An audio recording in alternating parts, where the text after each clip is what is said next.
website.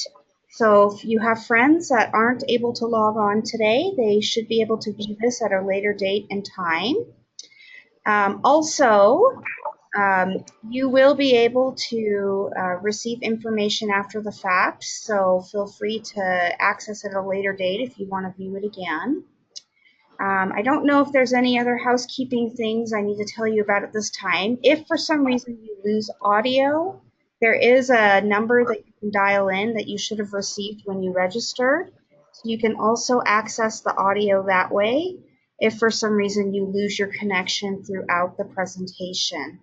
So with that, I'd like to welcome Angela McLean. She's here from Weber State Disability Services, and it's a real treat to have her here today. She's been very generous to drive down here and do this presentation for us today. So I know you guys are in for some great information from her. So I'm going to turn the time over to her and let her tell you more about her and get started with her presentation. Thanks, Michelle. I'm really happy to be here. I'm really new to this format for presentations, so please bear with me. I'm also recovering a bit from whatever horrible cold flu thing has been going around, so if my voice goes in and out, I apologize. I'm going to do my best today. I didn't want to reschedule, so bear with me a little bit. Very excited to be here. I am going to be toggling through some slides, and I think maybe I'll turn the webcam on so you can see me. I sort of feel like I need a filter, you know, one of those filters that like stretches my face or does something fun, because I like to use humor when I do presentations, and this is fun. We'll see if this works. All right, so maybe you can see me. I'm not sure. Anyway, very excited to be here, and you can kind of see my face before we get started so that it's not too impersonal. I've been at Weber State for just under 20 years. I've been working there as a disability specialist and have learned quite a bit. I'm very excited to talk to you a little bit about that, mainly because we're in a really great time to talk about post-secondary disability options. So I don't know if you're aware, but there's been quite a bit of movement toward opening the doors of post-secondary education, being more inclusive, increasing our diversity on campus. And since I have been working on a campus, I've seen the results of that, specifically with students with disability. And I think we're really, I think, starting a new change in terms of, all you can see is a poll. Love it. Okay. I don't know. Is that better? Maybe I can see it. I'll adjust some things. Anyway, I think we're on the cusp of something really great in terms of post-secondary options. And I know that I've got a variety of parents and teachers and maybe even some students. And so I really would welcome all of your questions. I'm going to go back to my PowerPoint. Are they seeing both? Sorry, yeah. Michelle. Okay, great. So number one, I just want to talk about kind of what I'll go over quickly. I want to leave plenty of time for questions. So I'll talk a little bit about access and accommodation and how disability service offices on campuses support students. Also, the documentation requirements for eligibility, if you're going to be working on getting services, what that would look like. You'll probably be helping your students quite a bit with that. Also, how to work with faculty, the role of faculty on college campuses, because it's very different than the faculty in K through 12.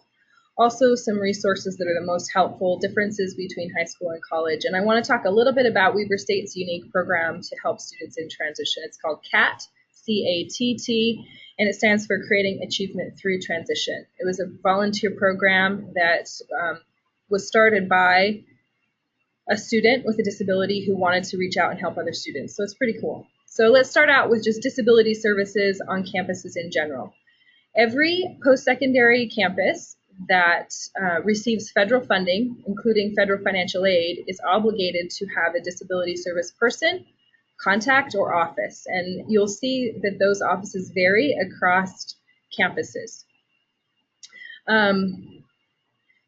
But they're all obligated to have some contact, and it's legally required that information be accessible so that you can find it quickly, easily, and those offices are supposed to be responsive to student needs.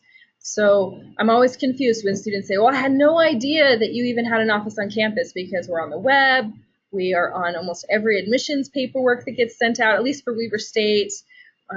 You can search disability on our website and find everything, and most offices that is the case. However, students sometimes overlook those things, and we don't always get the information to where students are going to be, because it changes so quickly. But just so you know, every campus has an office, and every campus is a bit different. Their policies and procedures are different, how they operate, expectations of students, and so it's very important that students go on and research those, or even go and visit those offices to get a feel for if this is the right fit, the right campus, if the services are going to work for them.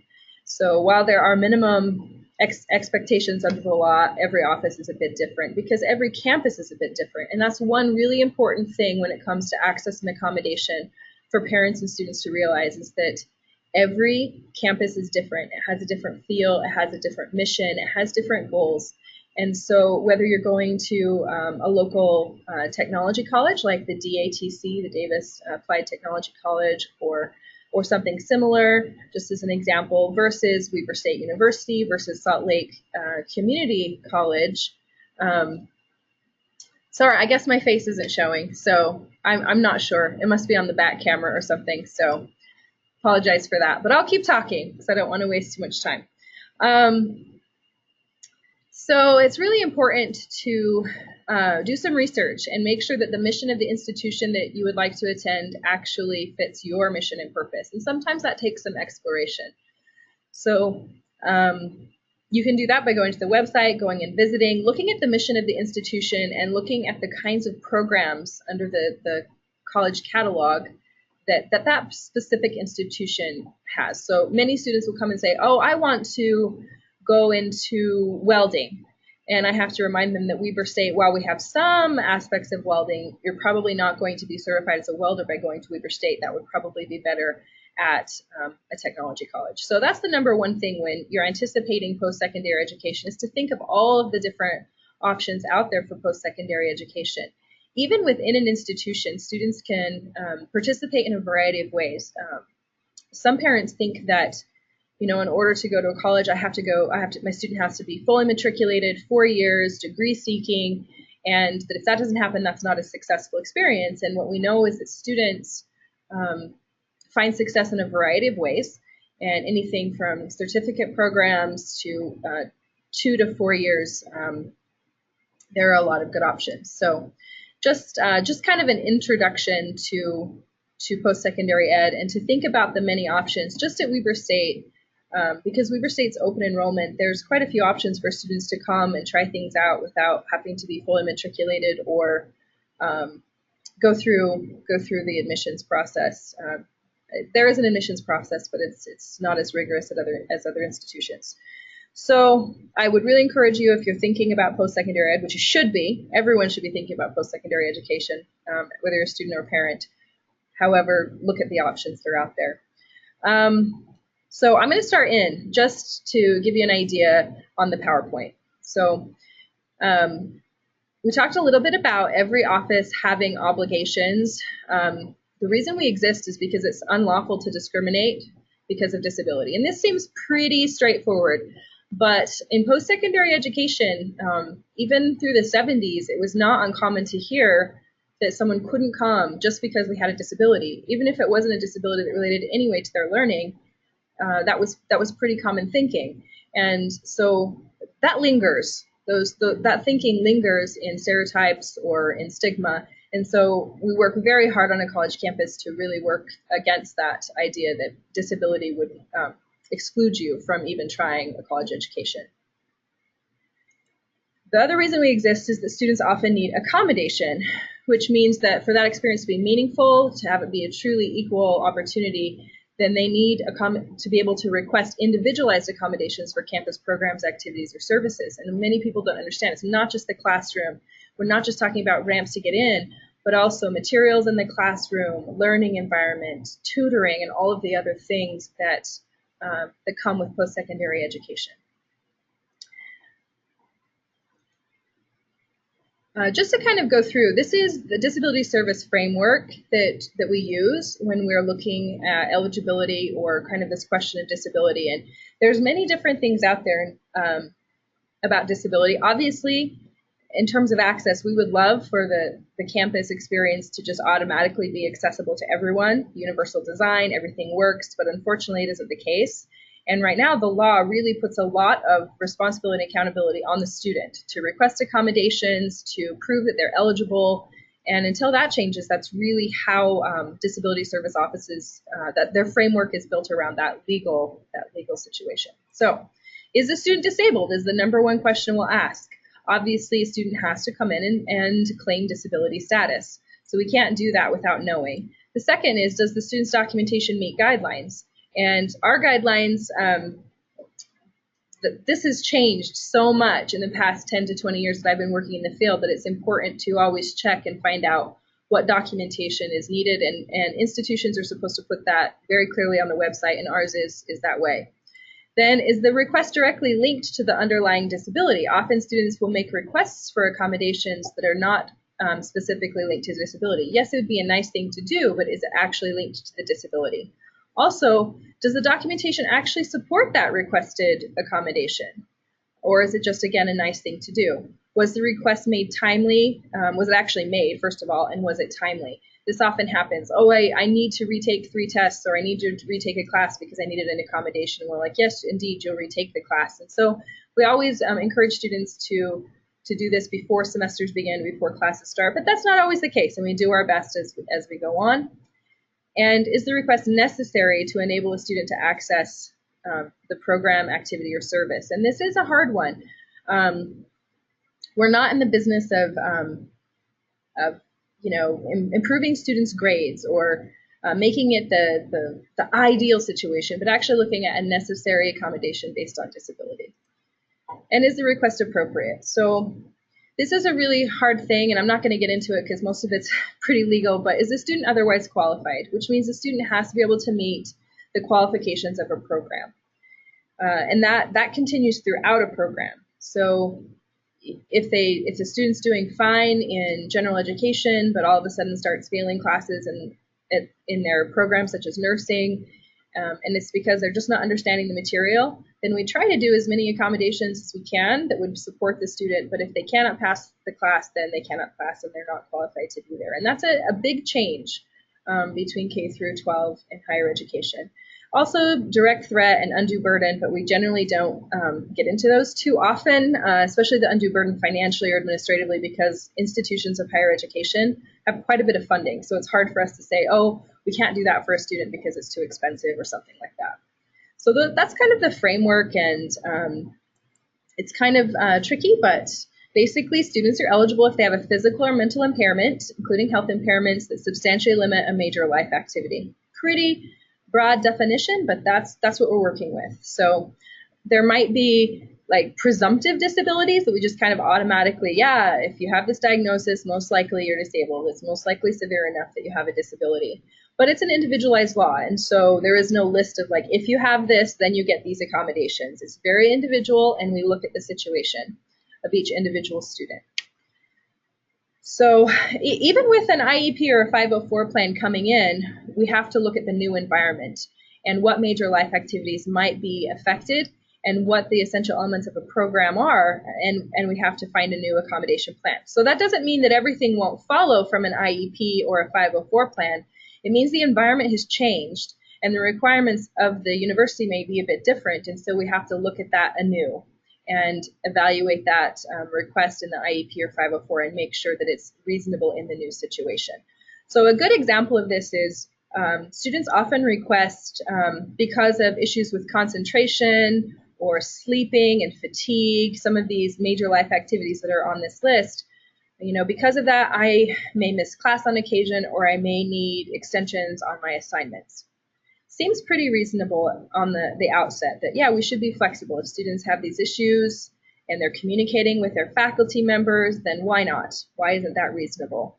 But we have to be very careful. Let's say that the student is asking to be exempted from regular attendance or timely attendance in a practical experience where they're working in the field and having to show competencies within a certain length of time, like say 10 weeks or 15 weeks, we have to be careful with whether that's a reasonable expectation that they're missing that experience or that they have extensions because they're not working and learning together in that setting necessarily in the same way.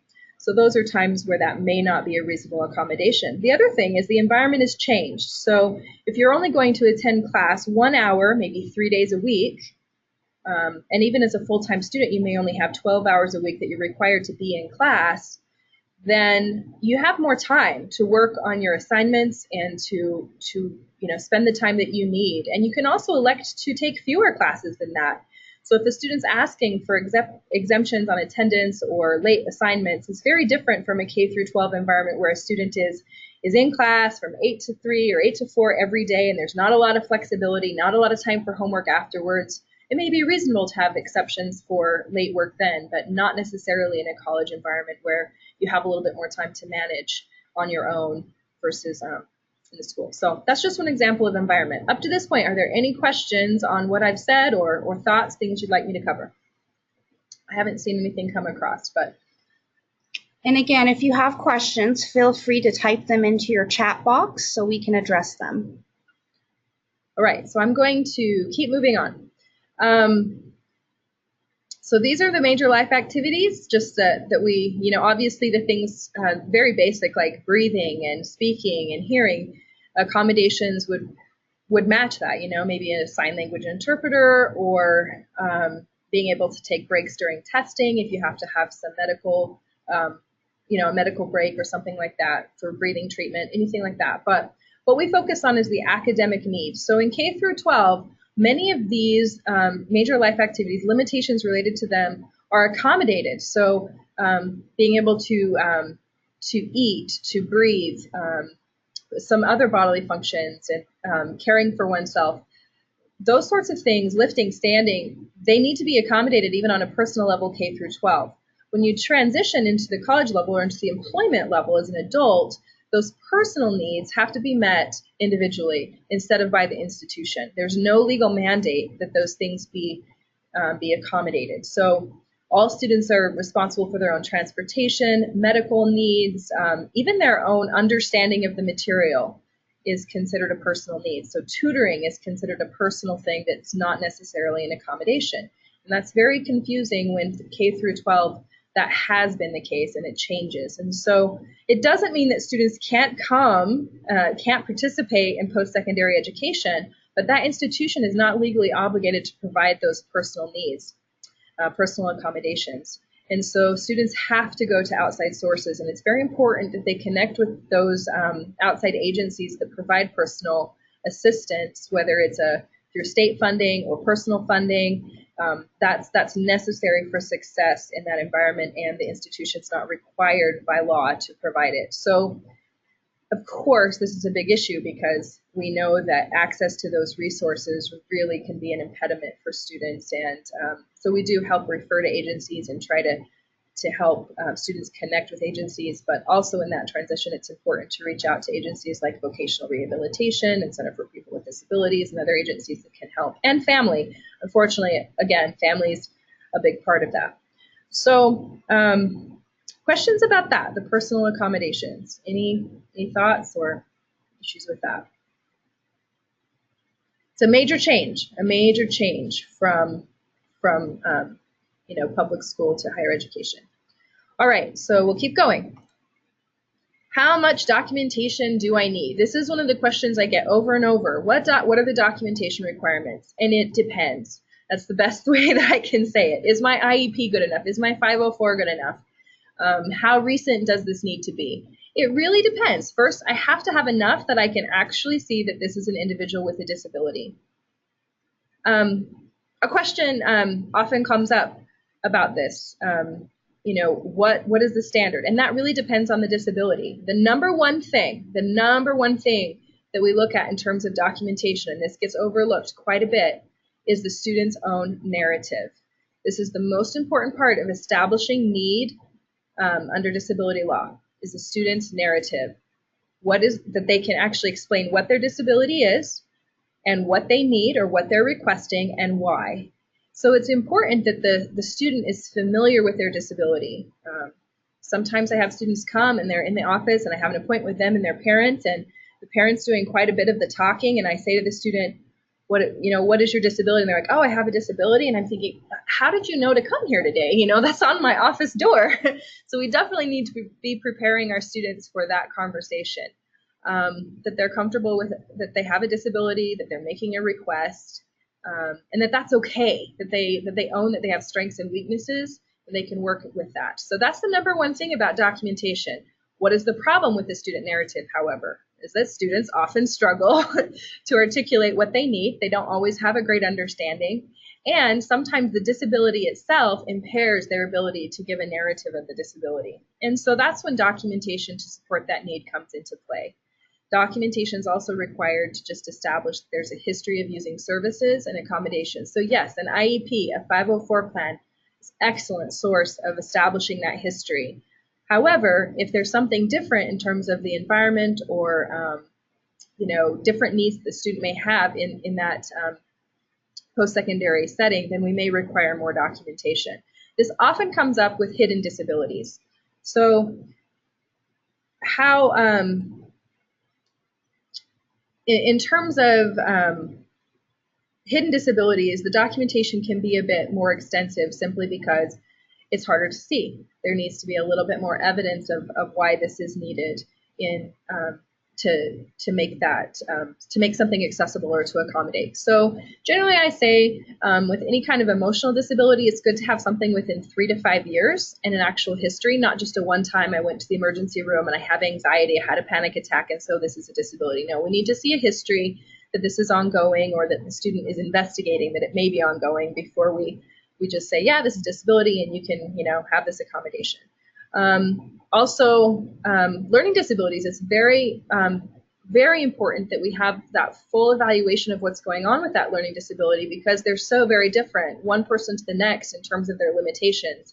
And it's good for an adult student to understand that many students with learning disabilities feel like they're just not good enough.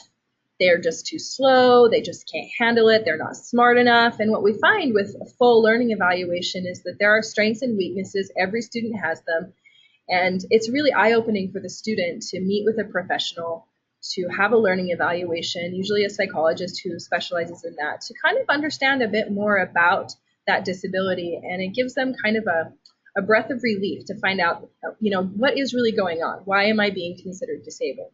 So up to that point, I hope that helps, but it really just depends. I wish that I could say you always need to do this or you need to provide this kind of a letter from a doctor, but it really depends on the student. The best thing is to start talking early with post-secondary disability service offices to talk about the documentation, the requests that are being made, and to get that help.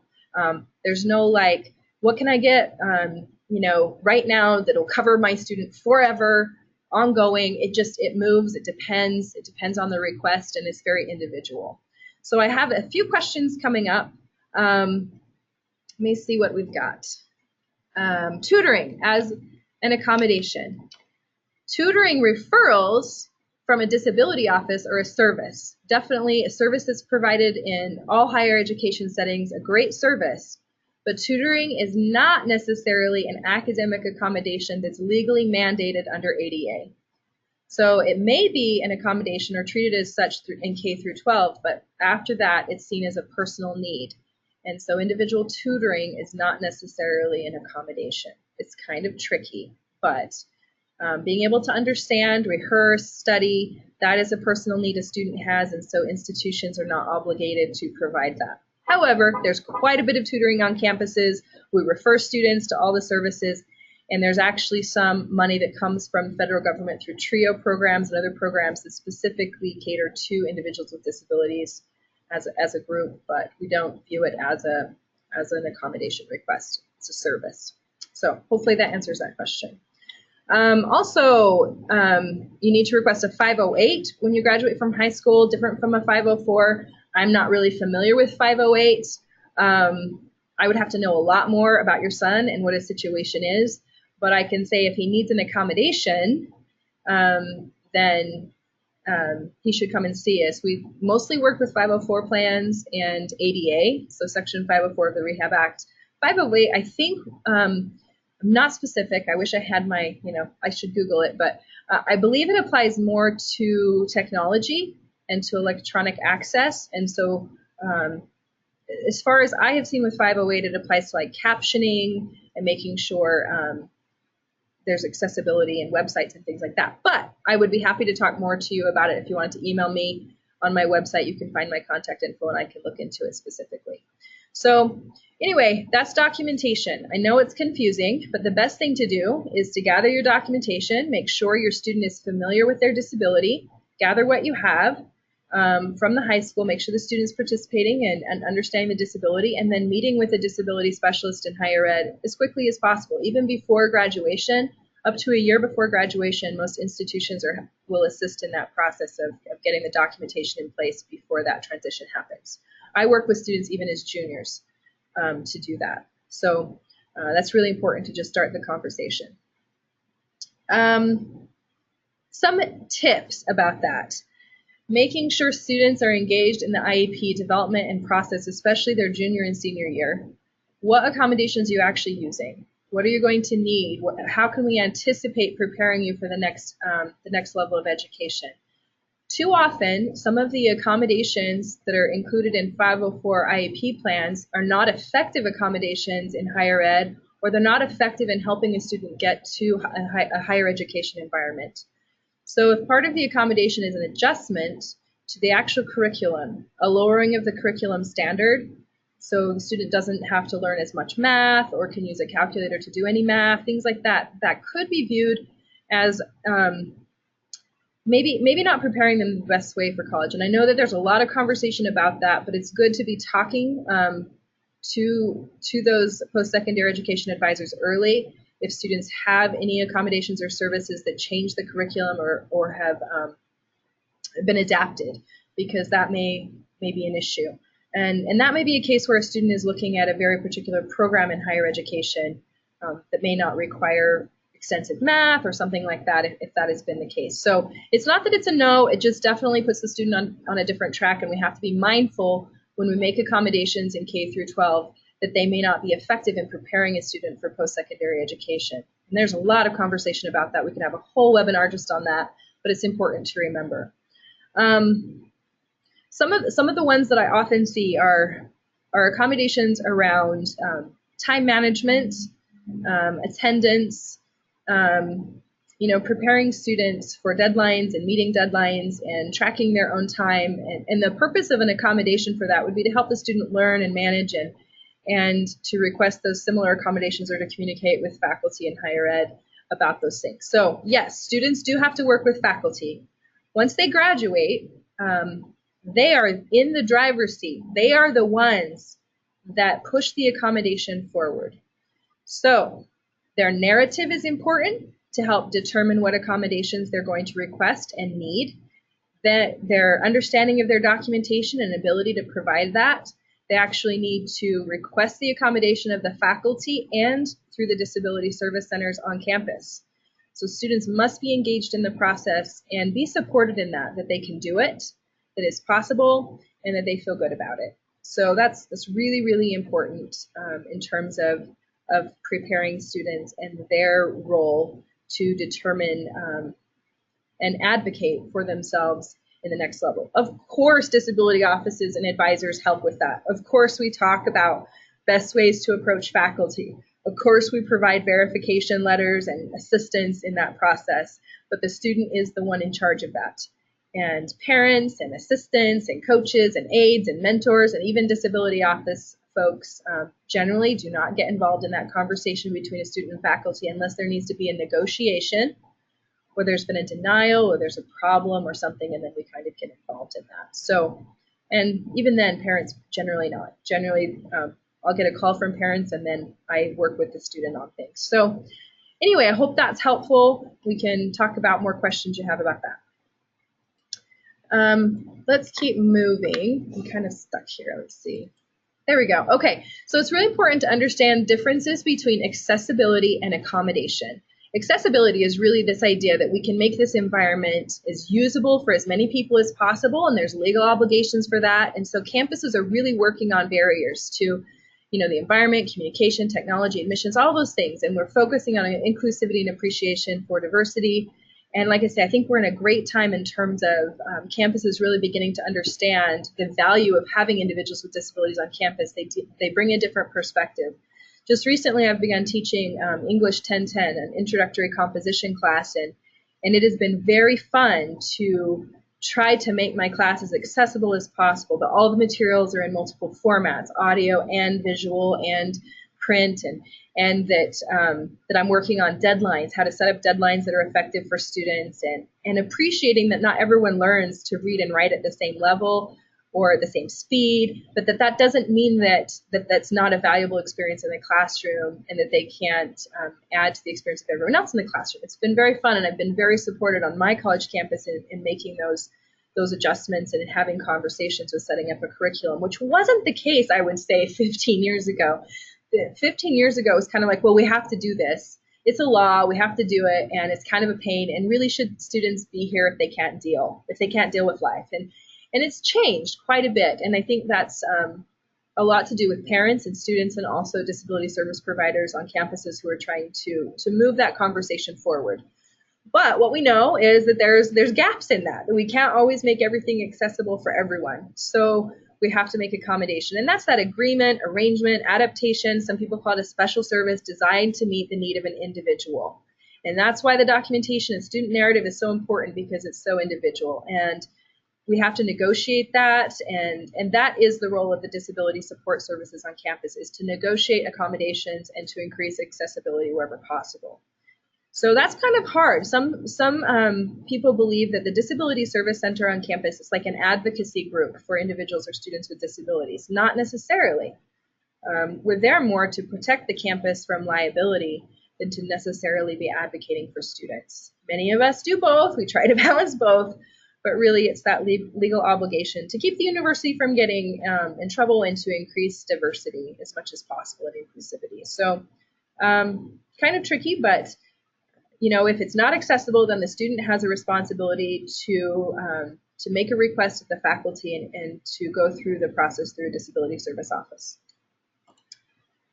So this is kind of a step-by-step process. It's kind of small. I just realized I probably should make that bigger, but really, the first step is to prepare all of your things, and that should be happening. That's a lifetime thing, preparing for self-advocacy and getting the diagnosis and limitations and any kind of recommended supports together. That's not a one-time meeting or anything, but definitely if you haven't had a meeting to talk about, what's necessary to move on to the next level, you need to start doing that with your current high school support staff and with your child and with the post-secondary advisor.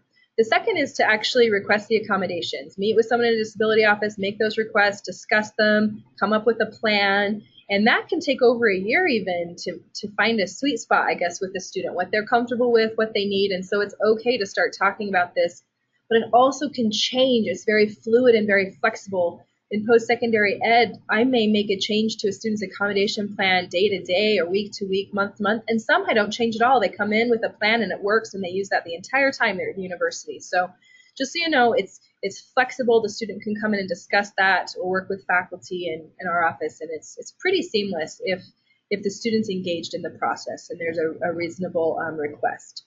The step 3 is to share that information with their faculty to verify that they've actually gone through the process of working with the disability service office, everything's in place. And then they start talking about the needs that they may have. And most of the time, arrangements are made, and it's really simple. Faculty are very responsive. A little bit of goes a long way in terms of just the student knows the faculty, they work together, and they make those arrangements. And often our office comes into play with things like testing accommodations or interpreting requests, just simply because the faculty isn't maybe an expert on how to set that up, but we can help.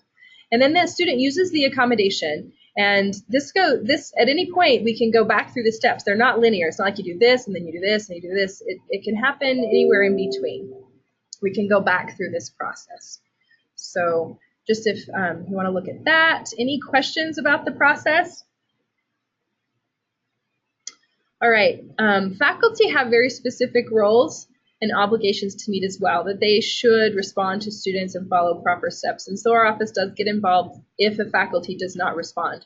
So there are instances when faculty feel like a request isn't appropriate, maybe for their class, or they do have some of that stigma, or they don't want to work with students, and that's when our office gets involved and helps students in those situations. So there are, if you ever have a student who's like, well, I'm not getting any help from this faculty, they're not responsive, or they're telling me things like, well, ADHD doesn't really exist, or anything like that, then that's when our office would get involved and make sure that the student has the support they need to either transfer classes or do a formal complaint, any of those things. So I have referred students to legal counsel, to their own private legal advice, because I feel that there's a faculty who's not responding appropriately, even when we've tried all of our campus negotiations. And so we're not opposed to that. It's pretty rare. I'll say that. In 20 years, I've only had to do that once. So most of the time we can find a place to meet and that works for all the parties. And that's called the interactive process. Students have to be involved with that as adults in the adult student education area. So it can be a little stressful, but we get through that, and it is pretty rare. Let me talk just briefly about our CATT program, and I'm going to sneak out to our website. I can't remember how to do that. Michelle's going to help me. I want to go to the disability website for Weber State. So let's talk first just quickly about services that we provide that are actually helpful for students. And one of the main services that post-secondary institutions provide to students, all students, is their website. And we want to make sure websites are accessible for all students. So if there's ever an issue with the Weber State one, please let me know. But it's pretty accessible. And the main thing that I want to point out is just this A to Z index. This is a really, really important place for students to go and start learning and exploring the resources. Some students are kind of waiting for someone to tell them about the resource. And this is a real change from K through 12. I like to say to students, in K through 12, you kind of go through the process and all the services and people find you. You are just in a classroom and everything comes to you. Parents are helping and teachers are helping and other students are there, and it's all built in. And then all of a sudden you transition to employment or into post-secondary education, and you then have to go and find all of those supports. And sometimes you don't even realize you're receiving those supports. You don't realize that you've had extra help with math compared to other students, because that's just your reality, is this is how I get help with this. So it's really important that we start helping students recognize the helps that they're getting that may not be just a regular thing once they go after graduation. So A to Z index. And this is great. My favorite thing is just D for disability. You can search the disability office. You can see discrimination policy, disability coordinator, and services for students with disabilities comes up. That's our website. Click on there, and it goes right to the website with all of our mission, our contact, our services, our policies, some quick facts, additional resources. You can see our hours, and there's some fun under the additional resources. We're going through some changes on our website, so I hope everything works. But under additional resources, there's disability in the news, there's legal resources, disability rights, all kinds of things that we have linked, scholarships, different associations that are really great resources for students. And then we also have, under policies and services, there's some links to different campus offices, how to do different things, like get your textbooks in alternate formats and just different things that students might need. So that's great.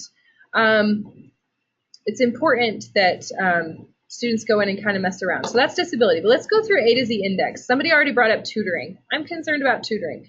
I'm amazed at students that I don't see for like a year. They come in my office and say, I really struggled with classes, and it takes me longer to read and understand and to memorize. I have working memory issues, executive functioning issues.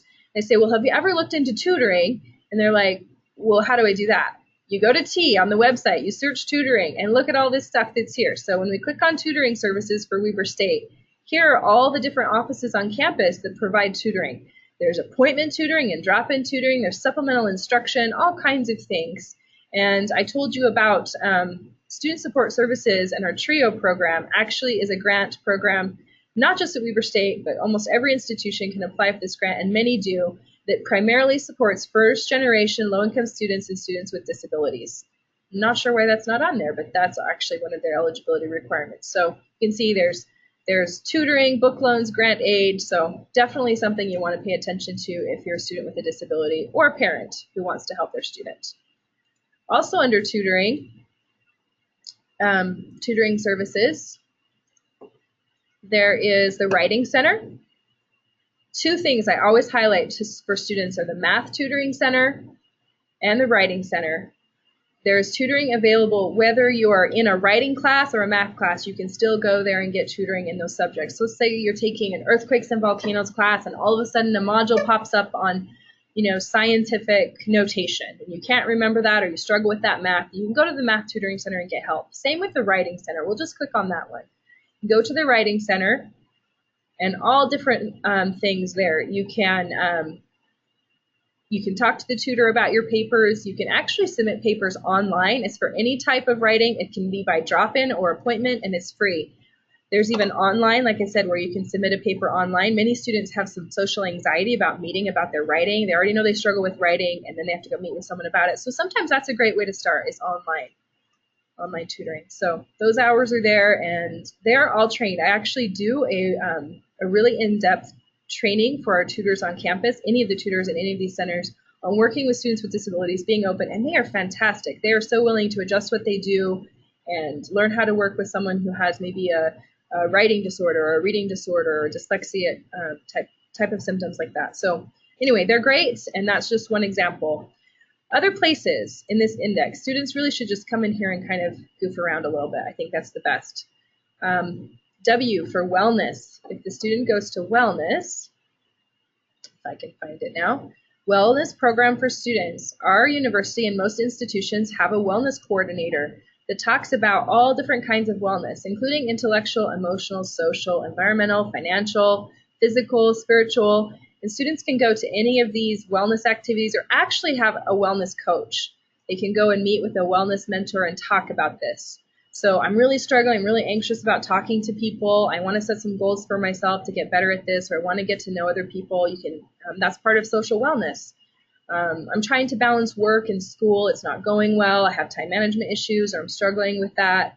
You can go and talk to a wellness coach. So I refer quite a few students to this source on campus, and we work with their office very closely. Other sources, we have a counseling center. Counseling center on our campus provides so many resources. We'll go there. They have groups and individual sessions. They can learn more about any type of issue that comes up, from ADHD to anxiety to pornography, self-esteem, eating disorders, all sorts of things. You can click on those and learn. So ADHD is a fun one. We'll click on that one. This is one I refer quite a bit. Talks about what it is, symptoms, what to do if you think you have. There's a referral to our office. Yay, that's on there. Different things to do to help with ADHD. There's some video links. There's also some really cool apps that they have here that maybe help individuals with ADHD to focus or to organize things. So they also have a peer support group. So lots of things, different resources, and bibliotherapy, which are books. There's a screening tool if you think you have ADHD. There's bibliotherapy, which are books that they've actually put in the library on campus that address issues with ADHD. So lots of sources here for students. And what we know about students is they're most likely to go to a website and look something up than they are to ever talk to anybody about it. So that's why this is set up this way. There's also resources for parents on that site, especially about suicide, changes you might see in your child when they leave the house after K through 12 and all of a sudden they're in this new role. So there's some really great things there that might help because the counseling center on campus is familiar with that, and students can go in and talk about it. So, but it has some information about what can I do if I'm worried about my child? Can I call and check in? And that changes. The parents often take a supportive role rather than the most active role in terms of students' health and well-being as adults. So anyway, good things there. Tell me about any questions you have about a resource you think should be on campus, or you're wondering if it is on campus, and anything we can do to help point a student in that direction if you have questions. We also refer to the community for quite a few things that campus doesn't have. Weber State, for example, doesn't have any kind of, it doesn't have a source to actually diagnose learning disorders, so full psychological educational evaluations. Weber State doesn't have a source for that, so we refer out to the community or to other institutions that do. Some institutions have that built into their campus environment. It's not a legal mandate, and the ones that do generally have graduate programs where their psychologists in training kind of need access to a number of students, and so it's actually cost effective for them to do that, but Weber State doesn't have that, so we have to refer out. But other institutions will, so you can always check into that if you're wondering about where to get a diagnosis, where to get documentation. So let's go back to the disability website, and I will show you our CATT program. Institutions in the state are really trying to help. Sometimes it has been the case that post-secondary institutions are there kind of waiting for students to show up, and that transition is not an issue that we deal with. That transition is something K through 12 and parents and families have to deal with, and you guys just have to make it in post-secondary ed and good luck. But post-secondary institutions have been looking at the transition numbers and the numbers of students who are not succeeding in higher ed or during that transition. We're trying to make some changes as well. So you'll see quite a bit of talk about this, about retention and recruitment and all sorts of things. And a lot of institutions, disability centers, are trying to come up with a way to help.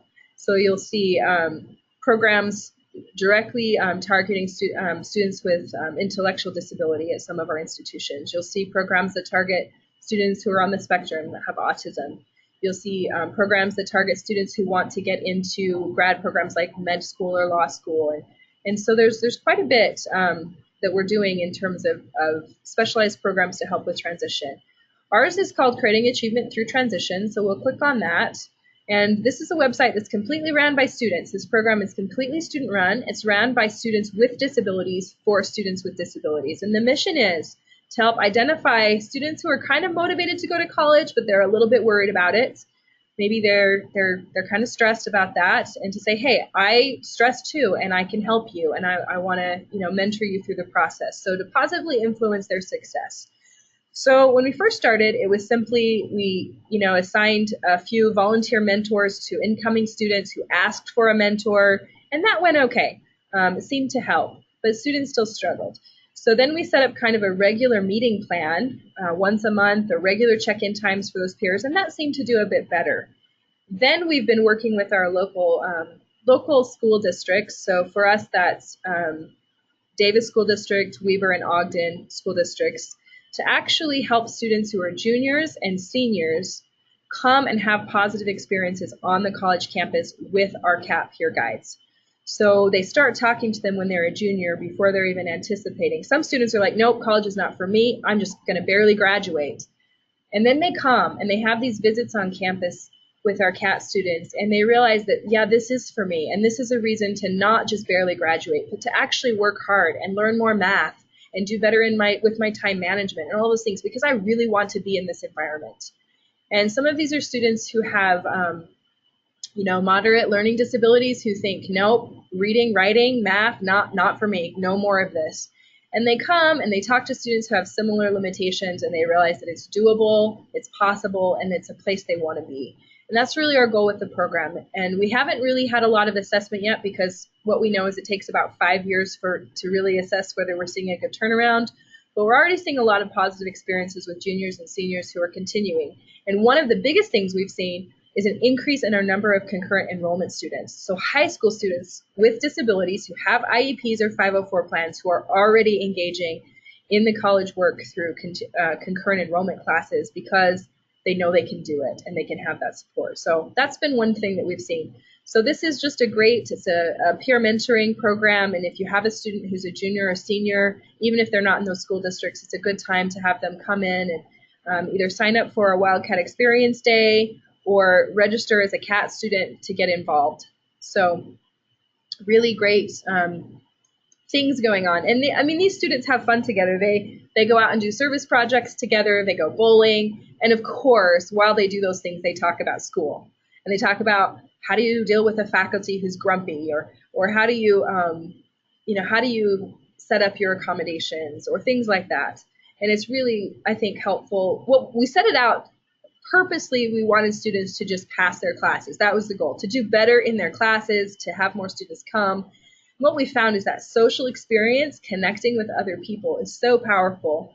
And we know that, number one, for students to be successful in post-secondary education, they need financial support. So if they get their financial support, we help them with like financial aid, FAFSA, scholarships, things like that, and employment, of course, balancing employment. So if that helps, then the next thing is that we know that makes students successful from our research is if they connect to someone and know that it's the place for them. They feel included, they get involved. Then for some reason, all of a sudden the math is a little bit easier. The writing is a little bit easier. All those things that they think they struggle with so much become easier. So that's really the purpose of CATT.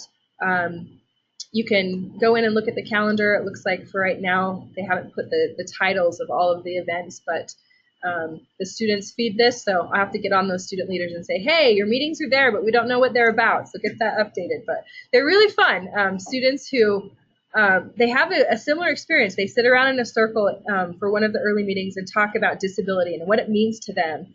And of course you hear like, I hate this. I hate that people think I'm disabled. I don't think I'm disabled. Or why do we have to register with the disability office? It just seems so unfair. Like it's as if school isn't hard enough that we have to go and do all of this too. Or gosh, why won't my parents leave me alone? They nag me to death about this and I really just want to be on my own. Or, oh, I miss my parents. I'm homesick. Or, you know, all sorts of things that they have conversations about. And one of the common threads is at some point, somewhere in their life experience as a student in K through 12, they either were told or got the impression that they were not smart enough or capable enough to go to college, that was not their plan. And some of them responded saying, want to bet, want to see, you know, I'm going to make it. And others, of course, just kind of had low expectations for themselves. And so when I hear that, it just kind of inspires me more to think of how I talk to students about disability, what kind of expectations I'm putting out there, and letting them determine their future based on, you know, challenges and perseverance, and I think dignity and risk taking in terms of educational experiences versus, oh, I'm so scared, I don't want you to do too much, you might fail, or I don't know if this is for you. You know, we have to check our language quite a bit, because that's what I've learned from working with the students, is how important it is that they have a positive experience when talking about disability, and that they are given opportunities instead of being limited in those opportunities through the disability experience. So anyway, that is what I have. It's quite a bit. I've been rushing. I haven't seen any questions coming up, but I would love to spend some time answering questions if you have them for me.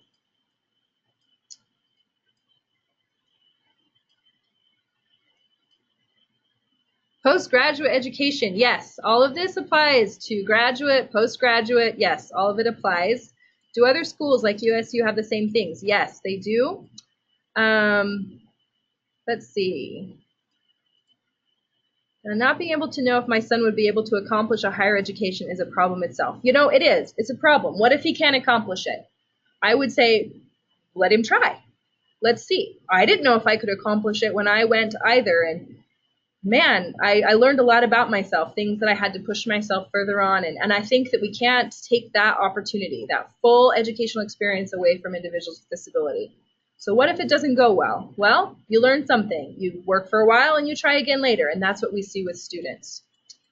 A fake hope to have a higher education. I would say the number of students I've seen who have IEP plans or psychological evaluations that say this student will never succeed, they're intellectually disabled, they shouldn't do this. And I'm talking to them and they're a senior saying, I'm just struggling with this last class. I might need some extra time on the test or this assignment, and then I'm going to move on and do my thing. And I think, wow, heaven forbid you took that to heart when you're ready to graduate. So I don't know. I think I would err on the side of like pushing the student as far through education as possible and supporting them. How many students are in CATT?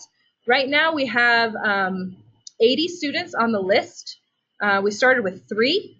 We now have 80 students. They come and go, so I can't say like at any one CATT meeting or at any one point in time how many are active. That's so iffy with college students anyway. But I would say at any given CATT meeting, we have probably 20 to 30 students there and about 6 peer guides who volunteer their time and come. So last year, our peer guides put well in 800 hours of volunteer time working individually with their peer students, helping them with everything from, we had a student who was being blackmailed about her parents' immigration, And one of our peer guides stepped in and got her referred to a source on campus to help with that, to some legal resources and also to some counseling.